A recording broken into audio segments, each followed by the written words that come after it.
গণমানুষের একটি রাজনীতি দল। বিএনপি 17 বছর ধারাবাহিক আন্দোলন করেছে, হারিয়েছে অসংখ্য নেতা কর্মীকে এবং এক সপ্তাহ হারিয়েছে 450 নেতা কর্মীকে।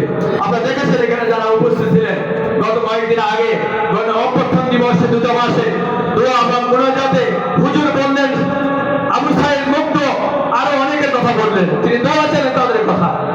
আর সেই আত্মার মাগফিরাত কামনা করে মাননীয় রাষ্ট্রদূতকে আমি দাঁড়িয়ে প্রতিবাদ করেছিলাম যে শহীদ ওয়াসিম আকরাম, প্রথম শহীদ যুগ্ম সাধারণ সম্পাদক জাতীয়তাবাদী ছাত্রদল চট্টগ্রামে, আজকের ইমাম, আজকের হুজুর মোনাজাতে জাতীয়তাবাদী শক্তির সেই অজয় শক্তি প্রাণ কাফেলা আমাদের প্রিয় ওয়াসিম আকরামের নাম বলেনি।